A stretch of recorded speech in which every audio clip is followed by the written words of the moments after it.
Okay, two right, participants. Okay. All right.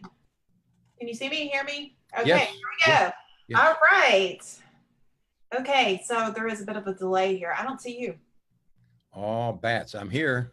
Oh, okay. All right. Well, here we go. So, hi, everybody. This is Michelle, and we are doing day 20 of 30. And we are here with George, a really good friend of mine who is a really good healer. And he's here to help you guys and teach you and help you with accessing some healing. So, hi, Lori. How are you doing? Nice to see you. Glad that you guys are showing up. So, in honor of my guest, I've decided that I'm going to have a little fun tonight. So, here we go. Whoops. Hello. Here we go. All right. All right. So, George. Yes. How are you doing today? I'm okay. Can you see and hear me? Oh, I can see you just fabulously. Wonderful. Can the fans out there in Radio Land, or that's Facebook Land? Yeah, they're starting to log on now. Hooray for our side. I don't know if you can see that or not, but it's less important. All right. So, what do you think about the glasses? They're different. That's all you have to say about it. All right. So, you guys, this is a special treat, you guys. Today we have George. And yeah, in honor of my special guest, I decided to wear the bling. So, you know, a little happiness, a little cheer in the cheer. Happy is good. I like happy. So actually, I don't know if you can see this or not, but it says Mother of the bride. Oh, the mother of the bride. There you are. Yeah, my daughter's getting married. Cool. Yeah, she's getting married. So, anyways. My daughter's married and I have a grandbaby. All right. So, George, tell us a little bit about who you are and what you're about. Okay. I started out as a child. I couldn't even walk, much less speak English. But after a couple of years, I have English-speaking parents, and I'm fully ambulatory now. I can walk on my own hind legs. Awesome. That's good. The way I went kind of full-time woo-woo several years ago, well, maybe 10 years ago. I had a friend who introduced me to matrix energetics. He said, "You got any problems?" I said, "Yeah, I've got acid reflux the last few days. Morning, it's just really bad." He said, "Okay, stand over here." Got behind me, put a finger here and a finger here. Didn't say anything. I said, "Okay, something's supposed to happen." And then a little bit later, he says, "Okay, see what happens." Well, the next morning it was gone. It didn't come back the next day. It didn't come back the next day. It didn't come back the next day. I should look into this. So I had a seminar, yada, yada, yada. Long story short, I'm now a certified matrix energetic practitioner. I've been to, 6 or 7, how many seminars. And I had wizard training, which is really cool. And also certified hypnotist, Ray Hodges, who some of you guys know, if you know some of the in the hypnotist community. So can you hypnotize me not to wear these crazy glasses? Yes. Ready? And sleep. Okay, now wake up and take off the glasses. See there? It works. There it goes. I'm a trained professional. I'm trained. Weeks of training. Awesome. All right. So anyway, and so then I've since learned focused mind healing, laying on of hands, EFT, the original EFT, which is kind of convoluted, and then faster EFT, and then my own personal proprietary stuff, which anybody can learn, the ACT process, which I call the affirmation cementing technique. And you talked a little bit earlier today about the idea of people having various and sundry problems, one of them, which is money, finances. We all would like to have more money. What would you do with it? I would circulate it. That's what money's for. But could I get it first before it goes out? It's outcome, income. Anyway, so I do all those things and been doing it for about, got certified, I think, in 2011. So George, a good portion of my audience has no idea what you're talking about. So that's why you're here. And that's why they can ask questions and I can answer. What? Yeah, you're gonna have to kind of dumb it down a little. So okay. So let's do one at a time and kind of go a little slow. I am a little excited, I admit it. Hey, me too, you know. I think I'm gonna put the glasses back on while you're talking because yeah. So go ahead. Okay. So let's start with let's start with this whole quantum thing. With the what? The quantum thing. Yeah. Okay. Newtonian physics we learned in high school. If I pick up my cell phone and I let it go, everybody knows what's going to happen because it's the law of gravity, right? And Newtonian physics works. There's also quantum physics, which is different. And when we're in the realm of the micro, miniature, subatomic level, things are different. A wave can become a particle can become a wave. Some of you have seen the movie What the Bleep Do We Know? Some of you have seen the video of not Dr. Quantum. Anyway, the guy with the double slit experiment. Is that his name, Dr. Quantum? Yeah, Dr. Quantum. Yeah. The double slit experiments, where in this teeny tiny, you have to get a microscope to look. You look and, okay, it's a wave. Oh no, it's a particle. Wait a minute. I'd like to see a wave. Okay, here's a wave. Well, I believe in particles, so I'll look through the microscope and there it is. See, it's a particle. The observer effect, meaning that we, as conscious sentient beings, we people who think, okay, we can influence and in fact appear to create, or actually what we do is resonate with, so therefore we can see it, a change in stuff. Some of you read Lynn McTaggart's books, not the Vortex. Anyway, Lynn McTaggart, again, from What the Bleep or What's the Secret. But anyway, there's information's available if you go to look for it. But the short version is, we think of healing as taking time. I cut my finger, I put a Band-Aid on it, a couple of weeks later, okay, it's healed. In the quantum, we just transform. What do you mean? Cut my finger, time travel, and there's no cut. Wait a minute, are you saying you can do that stuff? I am saying that you've read it, you've heard about it. All things are possible. Doesn't mean all things are likely or probable, but all things are possible. Okay. We lost your voice. Uh-oh. Oh, there it is. There it is. Better now. Yes. Yeah, you're better now. Step away from the microphone. Okay. Okay, so we're kind of so you're saying that you can kind of super speed up the healing process? We could just transform. Think of analog versus digital. In other words, if I got an analog watch, it moves one at a time and I see the little numbers on it. But if I go to digital, it just changes every second. It's a new time. Okay, so what about emotional healing? What about what? Okay, so I've been doing this series. Okay, I can't hear you again. Well, it's because I wasn't talking. Oh, okay. Uh-oh. All right, so I've been doing the series, 30 Days to Spiritual Bliss. And one of the things that I was talking about was that, you've got to heal emotionally before you can like really grow spiritually. Because if you're carrying around your baggage, you're just a bag full of crap that's trying to act spiritual. So basically, all I'm saying is that you gotta heal the mind, and a lot of that's emotional trauma, emotional issues from the past, and a lot of times people have a hard time getting over it. It's like they've been hurt really bad by people. So any suggestions on what they can do so they can move on and start becoming enlightened? Well, the understanding that you've just alluded to is that from the Beatles movie Yellow Submarine, it's all in the mind. Mind is what's important. And yes, we're physical beings. We're spiritual beings having a physical experience. I'm consciousness in this meat suit, which at some point I'll leave. But the point of it is, at the moment, we are so much influenced by unconscious beliefs, subconscious programming from when we're children, beliefs that we have, which a belief is a thought we keep on thinking. So we can change our minds over time and believe a new thing. Brian Tracy says, tell yourself, I like myself, I like myself, I like myself, over and over. Louise Hay said, look in the mirror, look at that beautiful person, say, I love you, and call yourself by name, doing those things. But to get back to addressing the idea that we have to change internally, because we can help people. We have, and here's the real news. I'll go ahead and break it to you now. Uh-oh. You can't be healed unless you're willing to accept it. Well, that's true. It's true.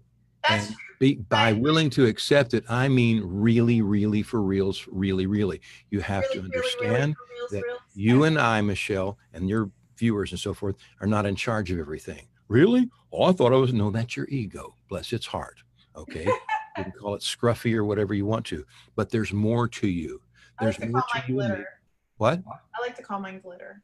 There you go. Call it glitter, call it scruffy, perky, whatever you want to call it. It's you're a fan of Dr. Hawkins, aren't you? But anyway, the point of it is we can change. And when we change our thoughts, we change our body. Maybe not instantly, but you can over time become healthier, wealthier, happier, have better relationships. And some of it, if it happens at the quantum level, it happens fast, and then you see the results fall into place like dominoes. Or you can have an instant healing, which happens.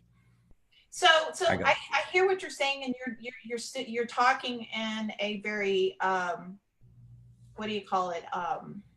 Maybe esoteric or woo, but it's more advanced terminology. There's so when I'm dealing with clients, they kind of like say, but how? Like, give me exactly. Like, step by step. Like, tell me what exactly I need to do. Exactly. So you and I were talking earlier when we were trying to do this whole like pretend figure this out how to do the video chat thing. You were like doing these tap things and everything. Can you kind of like show us? Absolutely, because an easy way for the novice, the person who's out. Well, you read all the Hawkins books and you've been to seminars and all this kind. Anybody can do that. However, this very cool technology has been given to us by Gary Craig initially, and then Robert E. Smith. And we're standing on the shoulders of giants. Okay. Louise Hay, Gary Craig, Robert Smith. The energy meridians described in acupuncture. Okay. Bladder, gallbladder, stomach, cardio, sacral, kidneys, large and small intestine, lungs. What we found is that by tapping on these, we can move to where that unconscious subconscious is and impact it and revise that basics where at least 20% of our activities come from. We're on autopilot so much. Okay, so hold on. I want to ask you some questions about that. Okay, sure. So are you talking about like acupressure? No. It's as close to acupuncture, acupressure, and then just tapping, just this. That's all. But you were talking about liver and stuff like that. Like my liver's way down here. So explain. But the energy meridians in the body. That's what I'm asking. There's an energy meridian, okay, for the liver, which is someplace. I don't know. I'm not an acupuncture specialist. But the bladder, there's an energy meridian that runs through your body, that goes to your bladder, that we can impact just by tapping here. That's crazy. It's woo-woo. Hey, I'll tell you a quick story. I drive a 4-cylinder car. Now, do the spark plugs fire 1, 2, 3, 4, 1, 4, 3, 2, 1, 2, 3? What order do they fire in? I don't know. Is it important? Yes. They have to fire in the right order or the car won't go. Do I worry about it? No. I trust the engineers to have taken care of all that. I start the ignition, drive safely, and off I go. Okay, so how is the domain of the universe? 3, 4, is that how you do it? You tap. The original is somewhere between around 7 times. And with practice, you know how often to tap. You can tap here. That's 1. That's bladder. Here. That's bladder. Gallbladder over here. And whether you remember this or not is less important to remember the spot outside of the edge. This bone around here. Is it on both sides or just one side? Either or both. Okay. So right here. Got it. And then under the eye. Under the eye. Stomach, especially if stomach problems. Either or both. You want to get the corpus callosum, both sides of the hemispheres of the brain, you go this way. And then we pass on cranial and go under the collarbone, just under the collarbone. Okay, tap here.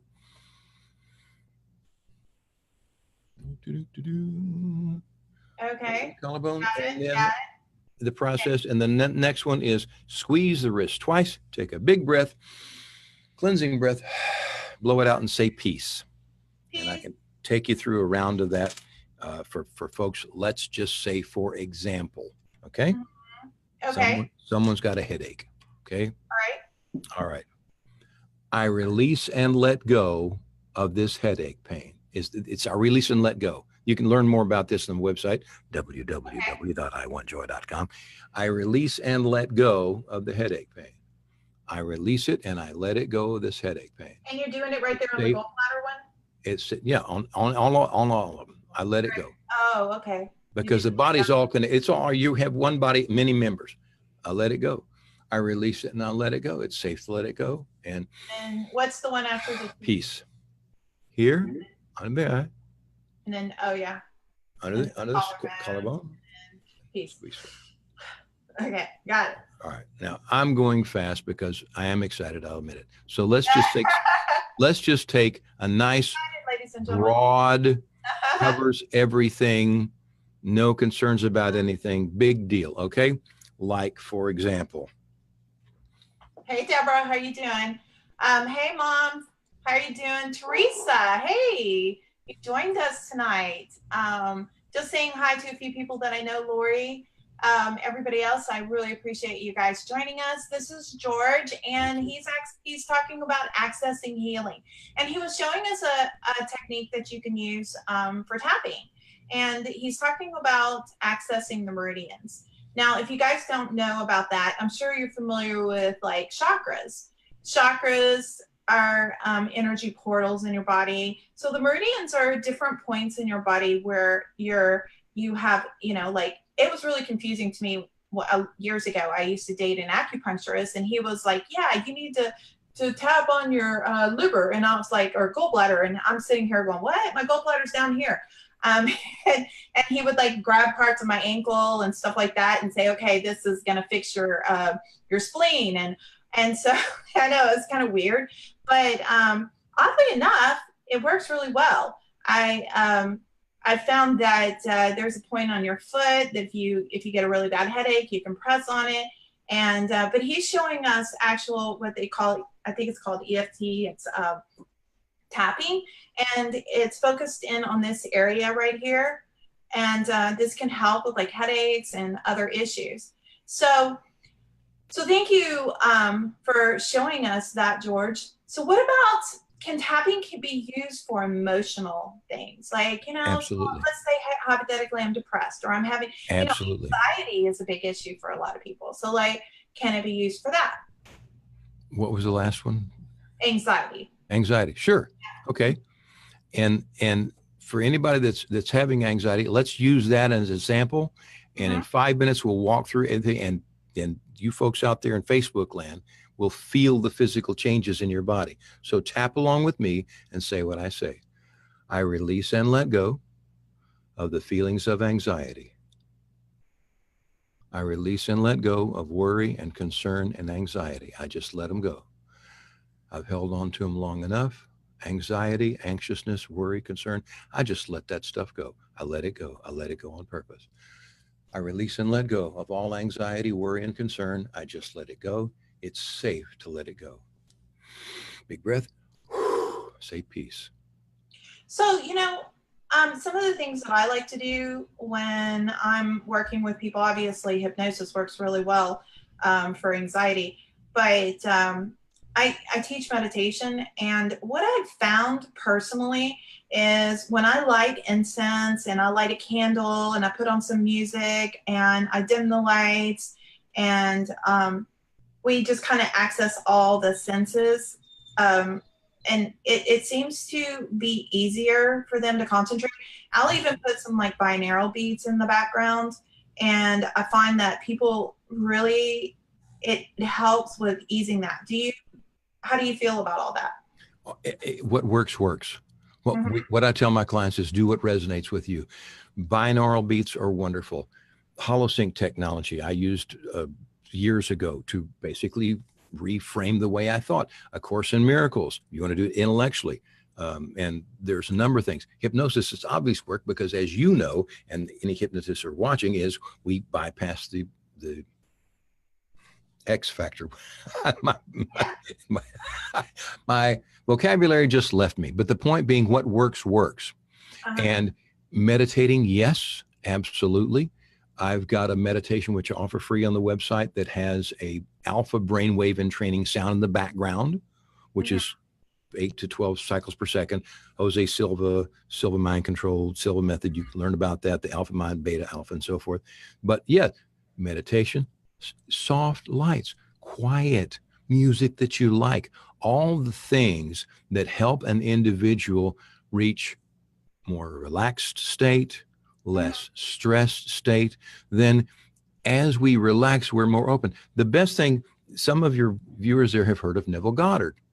And the way that you manifest, he recommends, same thing Jesus said, but I'll say it in different words, is at that point, just before you go to sleep, right there between waking and consciousness and unconsciousness, there's a window of opportunity where you can imagine yourself surrounded by the conditions you want to produce, to quote Wayne Dyer, but you go into a state and you feel how it would feel to already have what you have.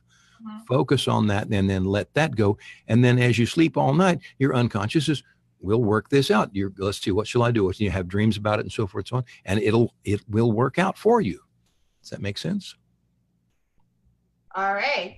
So that's awesome. What do you feel that through your experience, because I know you do several different types of things, what do you feel is one of the best ways to heal emotionally for you? Like when you, through your experience, and what you've experienced with your clients, because I know like you work at a lot of psychic fairs, and you know, you do the what's the psychic fair that you work at all the time?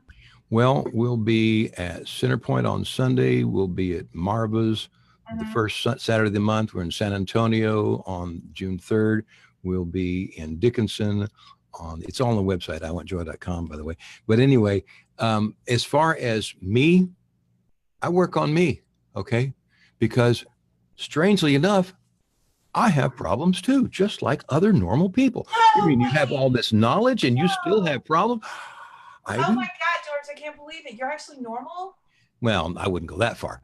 But the point is, I had a situation. I had a serious health concern, okay? And I use Louise's book. If I had it here, I'll hold it up. You Can Heal Your Life, which is how we started. A lot of people have seen that book, and her affirmations. And I use this as an affirmation cementing technique to pick the affirmations for the problems. Well, I happen to have an awesome individual who I go to for advice on spiritual matters and answers to things that aren't available through the five senses. And I tapped on it. I said, okay, what did Missy say? Huh?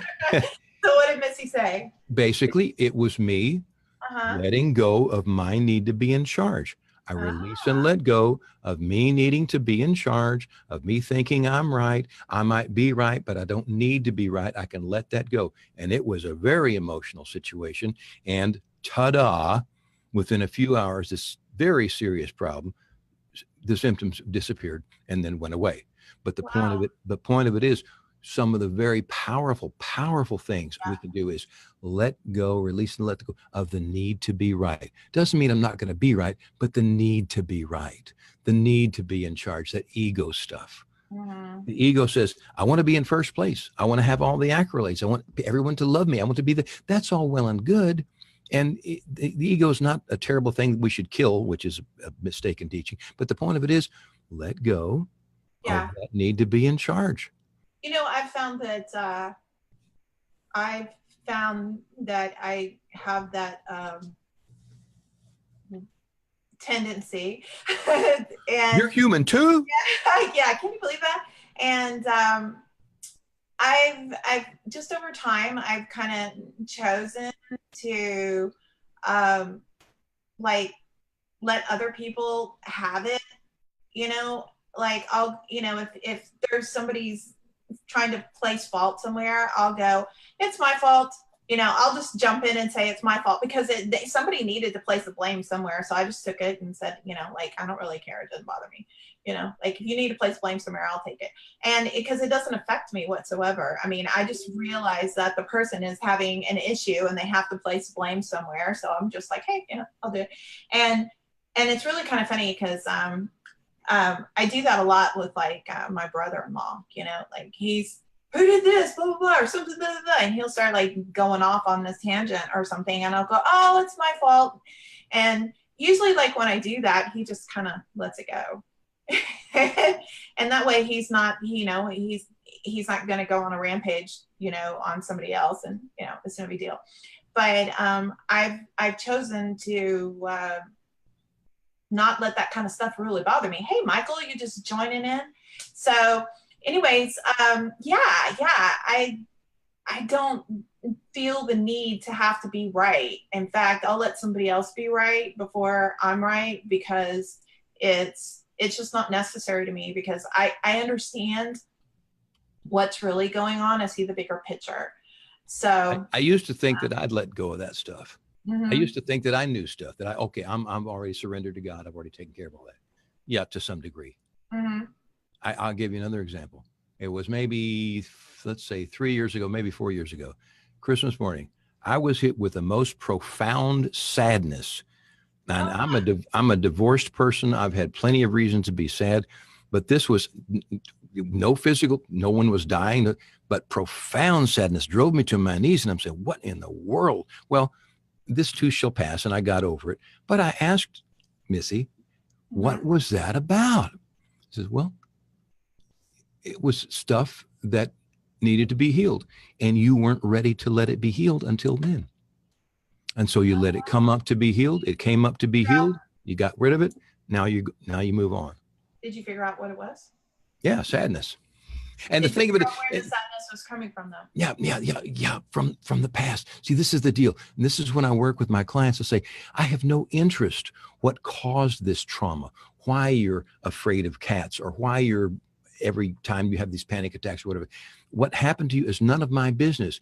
Let's just fix it. Let's just diminish the emotional charges. On my YouTube channel, I talk about what we do in time travel. This, if you can see my hand over here, is, let's see, that would be birth. If it's on your left, and death is somewhere over there. Does that make sense? So there's a graph. So we have trauma, big trauma, some trauma. And what we do with the time travel, which is one of the techniques in matrix energetics, is we go back through time, and just the angels, is for lack of a longer explanation, the angels diminish those emotional charges. So no loss of memory, but that emotional charge that, well, someone was mean to me when I'm 6, and every time I'm in this certain circumstance, it triggers that. That's diminished. And now instead of going, and panicking, I go, oh yeah, quite a difference. And in hypnosis, you've had, clients, you can do this with hypnosis. I do timeline therapy a lot. I find that it works really well. It actually works really well. It's probably one of the most profound ways of doing hypnosis because it works really, really well. So I do the same thing. Sometimes, a client will come to me and they don't really understand what it is, and they'll say, I just need to get to the bottom of this. I need to know why I'm like this. I need to know why. I mean, I don't understand why all of a sudden I developed this fear of heights. I've never been afraid of heights. I just need to get to the bottom of it and know why. And I'm like, why do we need to know why? I said, okay, look. And they're like, okay, but I want to do regression, a past life regression, to find out if I fell off a building or something. And I'm like, I said, why do you need to know? Okay, look, here, I'm going to read you real quick. Boom. Okay. You jumped off a building, this and that, you were burned at the stake, this and that. Okay, there you go. There's your answer. And they just bust out laughing, okay. And I'm like, I mean, really, seriously, you can come up with any answer you want. It really doesn't matter. Does that answer actually fix the problem? The problem is now. It's not in your past life. It's not in your child life. Ding, ding, ding, ding, ding, ding, ding, ding, ding, ding, ding, ding. We have a winner. We have a winner. Exactly. Yeah, exactly. It's you've got to say, okay, I'm not going to hold on to this anymore and let it go.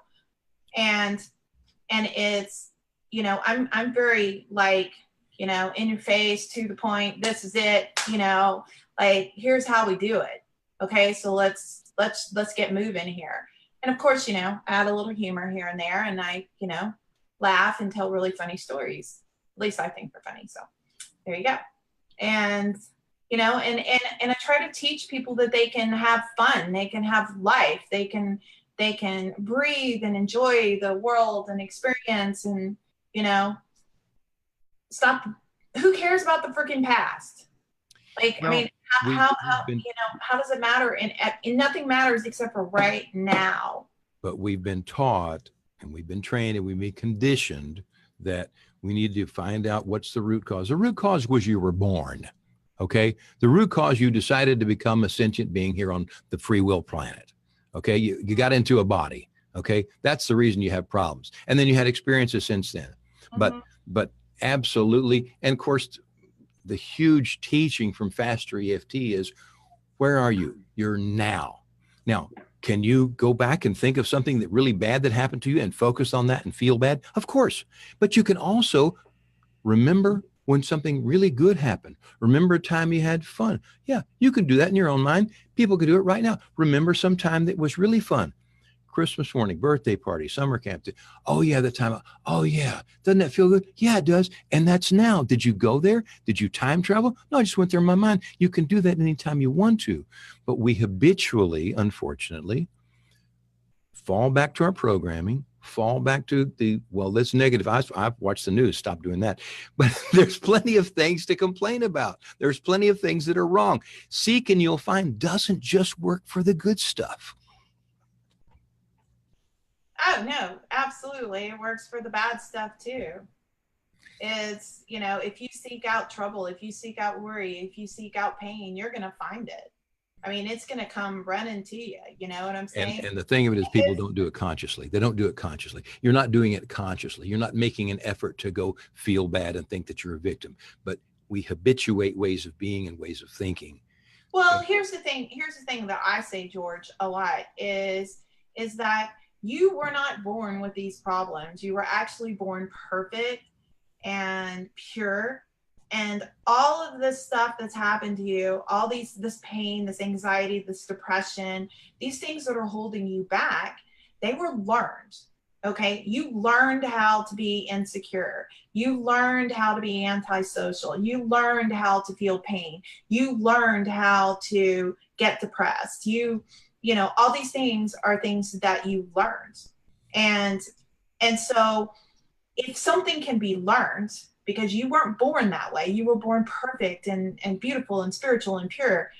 And so like, if you can learn that, then you can unlearn it as well. So what do you think about that? Absolutely. A belief is a thought you keep on thinking. If you don't have the time, wherewithal, finances, or whatever to work with someone who understands how to help you change, then you can change by choosing to. It's a little harder. It's a lot of work. Okay. I work my tail feathers off. People say, well, easy for you to say. No, it's not. I work my tail feathers off to get her. But the point of it is, as we change what we think, we change what we believe. Our behavior is based on what we believe. And so the behavior changes. Again, Brian Tracy told me, tell yourself, I like myself. Well, but I really don't. I'm kind of a jerk. Well, start telling yourself over and over again, I like myself. I like myself. I love my work. I am the best. I like myself. I like myself. I like myself. You will begin to think, and then your behavior will change to reflect this new way of thinking, because a belief is a thought you keep on thinking, from Abraham Hicks. A lot of people have heard of them. The point being, change what you think, change how you behave, change the consequences of your behavior, and everything always works out for me. Or you can say, everything always works out for me. Sometimes it doesn't seem like it's going to. Life is a real roller coaster ride, but everything always works out for me. It always works out for me. Yeah. But the thing is, George, is that a lot of people don't know how to change those thoughts. And so what I suggest is for them to analyze the thought and ask themselves if this is a true statement. Because, I mean, I'll give you an example of, so I break down the thoughts. Like I tell them, like, okay, I want to know every negative thought you have. So I have them journal and break it down and give it to me. So we go through it. Like one of the common ones is lack of self-worth or undeserving of love. Okay, that's actually one of the most common ones. I don't deserve love. Now, is there anybody in this world that doesn't deserve love? I mean, I usually ask the question, like, if a serial killer or a rapist or somebody really bad or a criminal or somebody who, steals cars, do they deserve love? And typically most everybody will say yes. I've only had one person say no. And I was kind of shocked. I didn't know what to say at that point. So, but in general, everybody deserves love. And I asked one client, I said, okay, but why would a serial killer deserve love? And she goes, because love could heal them and maybe they'll change.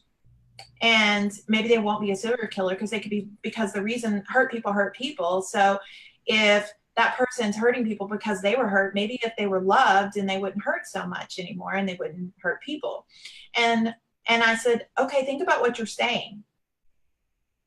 So a serial killer deserves love. So why are you the only person in this whole entire world and this whole entire universe doesn't deserve love. What is so special about you? Why are you so special? And they just go, oh yeah, I get it now. And so a lot of times the self-talk is a lie that you're telling yourself. It's like stories that you create inside of your mind. Okay. And so when I'm telling somebody, like I'm telling them how to change the thoughts, I tell them, look at the thought first, analyze it, break it down, see if it's a lie.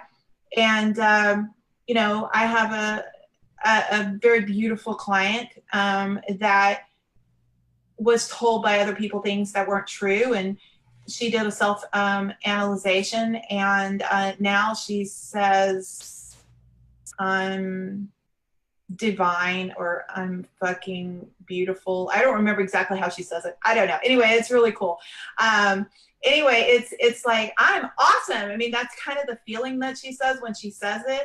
And it's just really powerful. I just love it. I love it because she knows who she is, and she knows she's beautiful. She knows she's divine. She knows she's awesome. And she really is.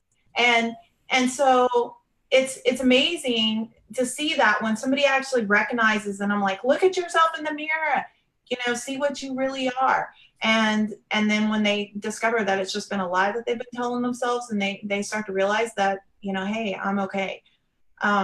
And that's, I feel like if we just stop telling ourselves lies, that's a beginning. And as you said, it's difficult for them. I had a young lady, you probably know Doc better, back at the old Center Point, we had these things. One young lady, I told her about Louise Hay's mirror work. And one whole wall there was a mirror. I said, I want you to look in that mirror, look at that beautiful young lady, and tell her, I love you, and call yourself by name. She said, I can't. I can't. And she couldn't. Okay. So sometimes then hypnosis, matrix energetics, focus mind healing, tapping and so forth, things, we do these physical things to break through. But like you said, the work of Byron Katie, the Sedona method, things where we step back and look at, does this really make sense what I'm doing? No. Well, could I change it? Yeah, I guess I could. Are you willing to? Yeah. Well, when? Okay. And as one of my teachers says, when would now be a good time? Because now is what we have. A question for everybody. This is a bonus. You didn't know I was going to ask this. Next Thursday, a week from today, next Thursday at 2:35 p.m. Central Standard Time. Do you know what time it will be? Well, I don't even know. And the answer is now. It'll be now. Oh, wow. Okay. And take that understanding, take that understanding. 3 years ago, it was now. Now it's now. And in the future, it'll be now. Where's your power? Your power is in the now. Your power is in the now. You're right. The power is in now. So now you can do whatever you want to do. Right. I did a show on that. And I was actually, I was watching this show, and I'm trying to remember what show it was, but it was, anyway, the guy said, when is your future, or where is your future? I think that's what he said. Where is your future? And then the kid would say, my future is now. And he goes, what are you going to do with it? And he said, I'm going to live it. You know, it was like this whole little saying that he said. It was just really awesome. I'd have to kind of go back and reread it, but it was pretty good. I think it was Black Lightning, but TV series on Netflix called Black Lightning, but it was really good. And he was constantly saying that to these kids, and to bring them back into the present and make them realize that they were in charge of their lives. And that's the thing I feel like I have to kind of bring people back in and realize that the only time that's important, everything else is, nothing else exists. Because your past, you can't do anything about. It's done, it's over with, it's gone, it disappeared. There's nothing you can do about it. You can sit here and carry it around with you, but all you're doing is throwing junk on other people that they have nothing to do with. And it literally, they have nothing to do with it. You're just causing them pain because you're carrying this crap around. And your future doesn't even exist yet. So when you're sitting here worried about all this stuff, you know, you're just causing yourself to worry about things that doesn't even matter. I mean, it hasn't even been created, and you don't even know if it's going to happen or not. My friend Eric says, worry's like a rocking chair. You're in motion, but you ain't going anywhere. Yeah, exactly. it's and also too, let's talk about, here's something that's really important, because you brought this up earlier about healing through the meridians. But I think that's something that's really important, is that our emotional pains actually create trauma in our body. Absolutely. And so I know that you know a lot about that. So why don't you kind of explain to everybody about that? Because let me just kind of start off with this one little thing. Sure. You guys, I know that this sounds a little hokey for some of you guys, but I want you to really think about this. When you stress out, you feel it in right here, like right there, and like upper stomach, and you get ulcers. So it's the same thing. If you have, like if somebody breaks up with you, or you go through a divorce, you feel it right here in your chest, like your chest hurts so bad. So there's real physical problems that happen based on the emotions that you're experiencing. So don't tune out on what he's about to say. I want you to really listen to it. Okay? Go ahead, George. You got the floor. Oh, as Michelle has heard, and many of you have heard, an emotion buried alive never dies. And if we've got this emotional stuff that we're trained, a lot of the men that I treat have JWS, John Wayne syndrome. In other words, men don't cry. Why not? Well, we just don't, because we just stuff it down, suppress. And then we have all manner of ailments as we age, because we've been hanging on to all this emotional stress. The solar plexus is where a lot of it's stored. If you've got, talking about chakras like you did earlier, that's stored in the solar plexus. And the point of it is, what we do is we just gently go down and find that stuff and raise it up to the surface, and not consider that it's ugly or, oh, what a terrible thing. So just, it is, okay? So if you have a snowflake, or if you have a snowball, okay, that you saved from February in Cleveland, and you brought it down here to the Texas Gulf Coast, and you set it out on August the 15th out on the sidewalk, what happens to it? Okay, it's going to melt and it's going to evaporate. And that's exactly the thing that can happen with that emotional garbage, okay, or that stuff that you've been hanging on to, if you let it out. Well, how about this? Anybody ever been to the bathroom? Sometimes when you go to the bathroom, you're all by yourself. Oh, yeah, really. So guess what? When you're in the bathroom, it's okay to cry. Really? Yeah. It's okay to look yourself in the mirror and say, I love you. You haven't always done everything that's worked out for you. We had some bumps and bruises and stuff, but I love you. You look yourself in the eye. And if you hit some waterworks, you're doing good. And you tap, that works. It's amazing, because a physical thing, but hard to believe. But the point of it is, as we can take these emotions and expose them, sunlight's a great disinfectant. Take the emotions up and say, okay, here's this emotional stuff. How about if I just release it and let it go? What'll happen then? Well, it's not going to go attack somebody else, okay? Because that guy that you're mad at that cuts you off on the freeway, he ain't even thinking about you. You're carrying all this anger. Well, that guy cut me off on the freeway and I'm pissed and I'm just unhappy and I'm going to carry this anger with me because he shouldn't get away with that. And there ought to be a law. Where are the police when you need them? And besides that, pick Republicans, Democrats, whoever they are, they're evil and they're causing all this trouble. And here's another problem. And the police ought to do this, and the school system ought to do that, and the government ought to do this. And guess what? They don't give a flying banana. Okay, let it go. And you can let it go. Quick version of Sedona method. You got a pen, take your pen in your hand. You got a good hold on it. Now you're holding on to that. Imagine that's all these stuck emotions and stuff. And what can you do? What happens if you do that? Is it that simple? It is. It's not easy, but it is that simple. And learn a technique. Learn Fast EFT, learn ACT. You can learn that. Go to my website, watch a few videos. Oh, yeah, this really is simple. Not easy. And you may hit waterworks, but guess what? They don't have that stuff anymore. So what do you think about stored emotions in your body? I think you should let go of them. No, that's not what I meant. That's not the maybe I didn't ask the question. Okay. So I've talked to a lot of like massage therapists, and they do things like myofascial release, and they talk about stored emotions. And so a lot of times they find that when they start like working on certain areas where the emotions are actually stored in the Yep. body, Yep. that that they'll start crying, like when, and they don't even realize that it's stored there, and they'll just start like having an emotional release. So what are your thoughts on that? It's accurate, and it's a problem. And you can do the research that anger is stored in the liver, and this is stored here, and this is stored there. And the point of it is, whether it's anger, fear, disgust, condemnation, sadness, victimhood, whatever the negative or unpleasant, unhappy thing is, yeah, yeah, we have it in our body someplace because we're physical beings. We have meat suits. And so if I have anger that I'm not letting go, no, I'm not showing it because I'm trained to suppress. I have John Wayne syndrome. Suppress all that anger. So I'm going to have it in my liver. I'm having liver problems. Why do you have liver problems? Well, because I've been hanging on to this anger since I was 14.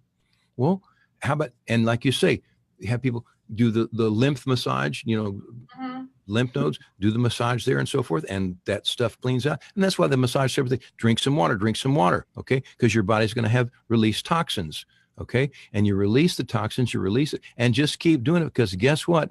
You're on planet Earth.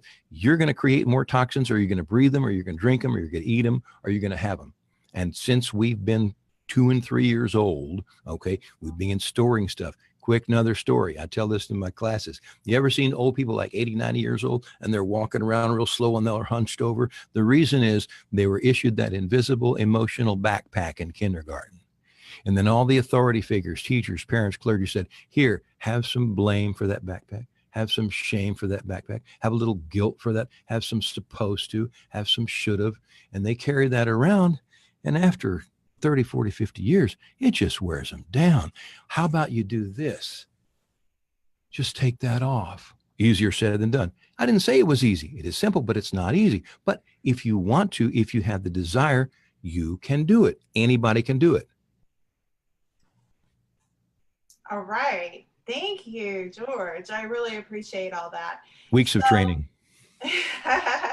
So you guys, this is George, and George does several different types of healing techniques, and he will work with you like via Skype or on the phone or FaceTime or something like that. I know he does all different types. Even in real life.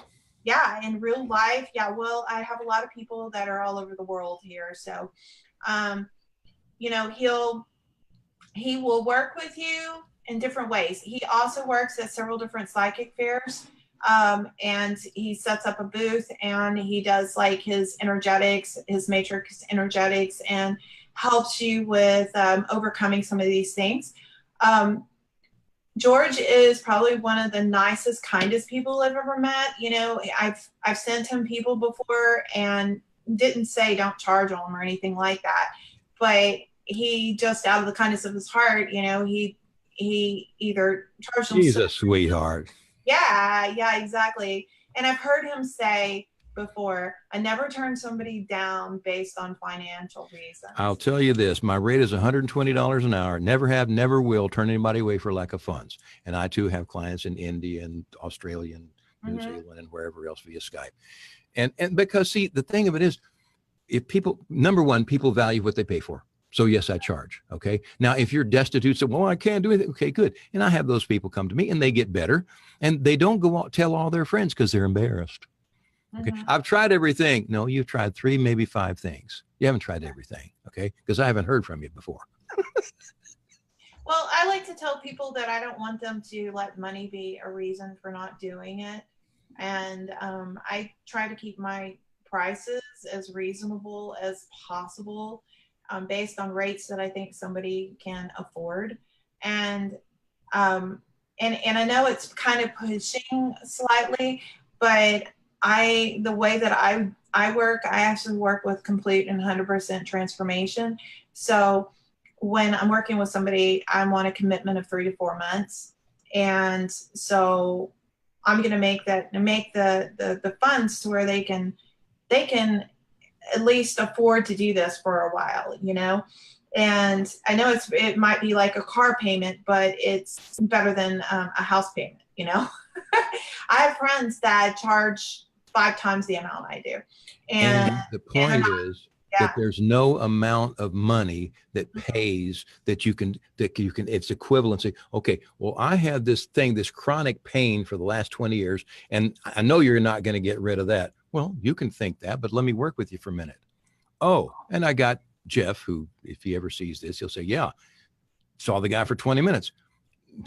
Didn't instantly. And then he's a big fan because he said, okay, it's been 2 years. The pain never came back. Okay. You can't put a price on that. You know, I'm going to tell you something. I really think a lot of it's just mind over matter, but I'll tell you a funny story. My daughter and I had dinner last night, and we were having a conversation about health. And she says, Mom, she goes, can I ask you a personal question? You know, because I haven't been to the doctor in like, I don't know, 20 years. And she said, can I ask you a personal question? And I said, yeah. And she goes, is the reason that you won't go to a doctor because you're afraid they're going to tell you something and then you'll believe it and then start physically acting it out?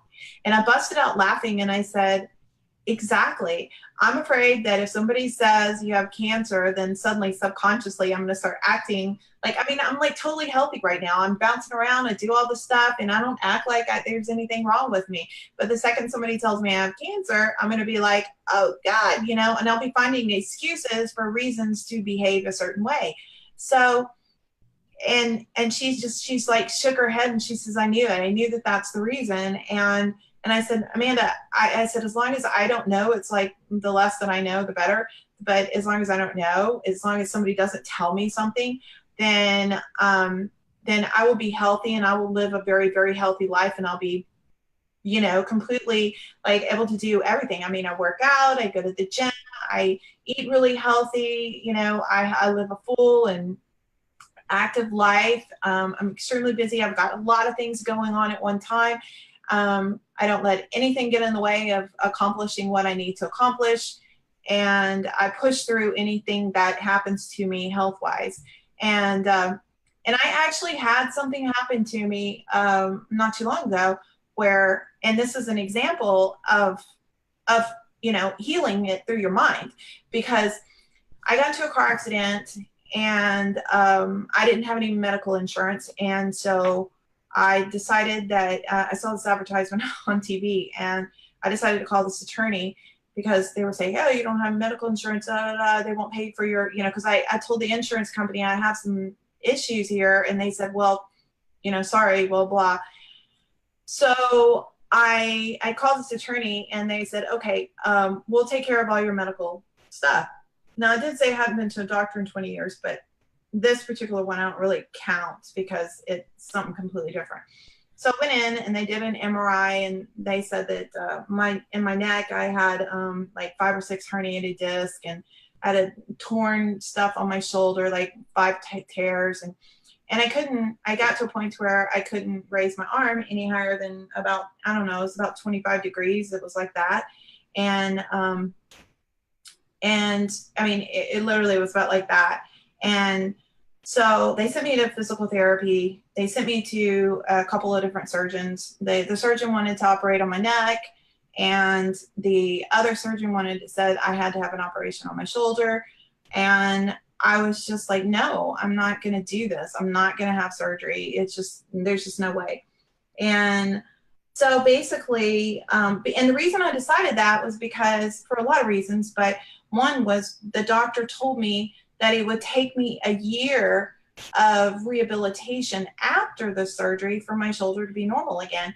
And I was like, well, then why can't I just do the rehabilitation right now and do a year of that and see what happens? I called a friend of mine who was a physical therapist, talked to him about it. And basically I just decided that I was just going to get in there and I was going to, you know, bust some ass. At that point, I made a decision that I was going to heal myself. And that's what I decided. I said, I'm going to heal myself. And so now I'm at about 90%. I mean, I'm like that. And it's been a little over a year. Yeah. And yeah, it's like I can almost, my arm can almost get the same as my left arm. There's a slight bit, about that much of a difference, but I've done this through healing myself, and I'll spend time like through meditation as well. And I kind of imagine going into the cells of my body and then healing a lot faster. And I did this through a lot of like stretching and concentration and focus and talking to my body and telling it to heal. As opposed to when I thought I was going to have surgery, when they were telling me that there was impossible for anything for me to get out of this, that I had to have surgery, that was the only option, blah, blah, blah. I started, I mean, it was like I deteriorated. I got worse. I mean, mentally, it was like I went from 50% to 20%. And then the second I made that decision that I was going to heal myself, I went from 20% to 90%. And I mean, it's just a huge difference. It was all like mind over matter and me just focusing on healing myself. So anyways, it's kind of a little story that we are very powerful beings. We don't realize how powerful we are. Commend everybody to Joe Dispenza's book, You Are the Placebo, where he tells a story about how he was just really messed up. And he did what Harold McCoy taught me, focused mind healing. You can Google the Ozark Research Institute and learn about that. But that's what you've been doing. That's what you've been doing. And we are powerful beings.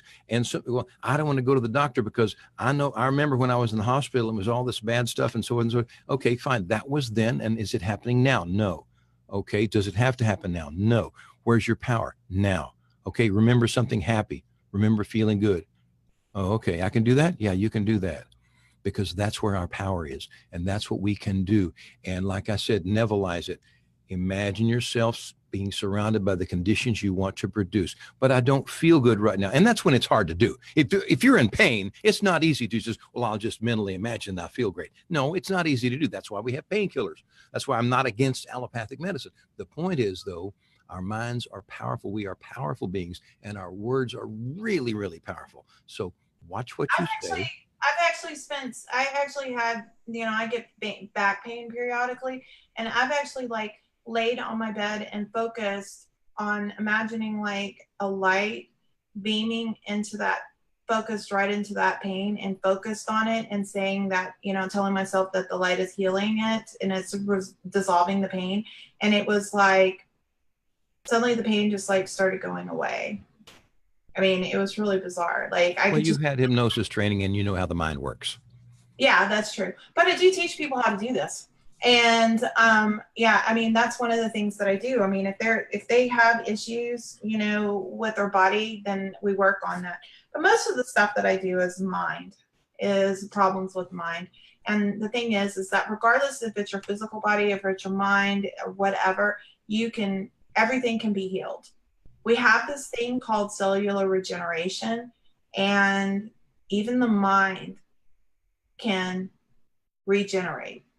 So all those neural pathways that are sparking and they're going in a certain direction, they can all be healed. They can actually be rerouted. They can change, As far as we know, everybody's going to have to leave the body at some point. Mm-hmm. Okay. It's just the way things are on planet Earth. Okay. On your way there, you can be sick if you want to. And we do that. We get sick. And you've seen this, and I've seen this. People get sick because they want attention, because when we were small, we got sick because then our mom or dad paid attention to us. So we were sick. So we get to be 30, 40, 50 years old and we go, oh, I know, I'll get sick. Not consciously. It's not a conscious decision, but we do it. And then we get attention. We get quick story. And I know we're after 8 o'clock. Had a client, this is years and years ago. Okay. Yeah, mm-hmm. They got better. They feel better. Oh, I feel so much lighter, so forth and so on. I know you got this little thing. Well, that's an implant because I'm getting chemo because I've got cancer. I went, well, would you like to not have cancer? Or words to that effect. She didn't jump at the chance. Secondary gain. Okay. She was estranged from her husband and her ex-husband and her daughter. They weren't in her life. Now that she had the cancer, her daughter had brought her to see me. the people that weren't in her life were coming into her life. She was getting attention now. So she didn't want to risk giving that up. Okay. We're complicated critters. We are. Okay. So on that note, listen, George, I really want to thank you for coming on and talking to us about. I've had fun. Yeah, alternative ways of healing. You guys, George does a lot of different things, and he uses a lot of different methods, and he's super talented. Because everybody's different. And he is a super kind individual. Somebody that has a lot of compassion and a lot of love, and is very willing to help.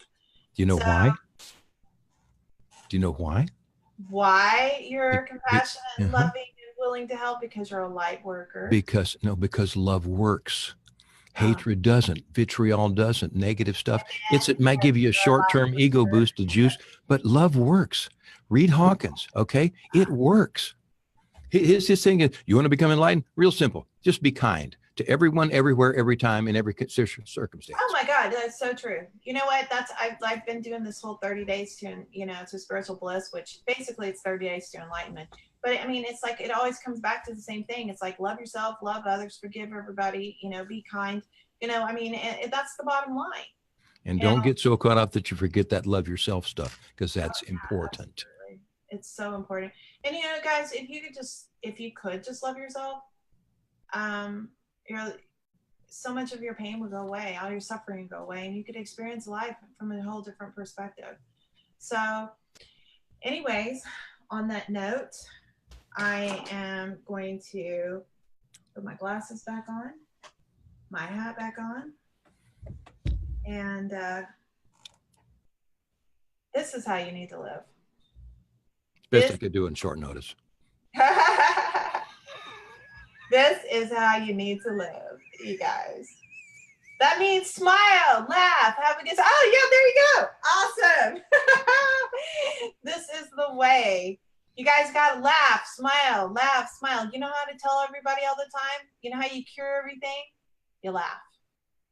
Laughter doeth good like a medicine. And if you, and don't, look at me, I'm acting totally silly, But hey, I actually got these glasses for my birthday from my daughter, and I picked them out and asked and sent them the link and told her I wanted them. And so anyway, she came over one day, and we were laying out at the pool, and she said, and I put my glasses on, and Shane came out there. That's my husband. He came out and he saw me because he had just gotten home, and he saw me with the glass. He goes, "Oh, you got some crazy glasses." And I was like, "Yeah, but I wear them so well." And he started laughing. He goes, "Yes, you do, baby." and it was awesome. It was like, he's like, "Yes, you do." And I just felt good. I was just laying out there, my hat, my glasses, blinking it all out.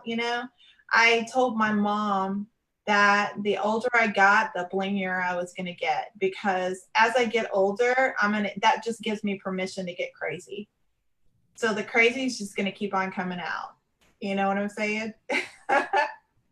And you know what? If we could just do this when we're young and stop being so embarrassed, because everybody gets so too embarrassed. It's like, so I'm going to just give you permission right now. Just be silly. Laugh. Have a good time. You guys, this is Michelle and George, and we love you guys. Y'all have a wonderful day. Bye. Bye-bye.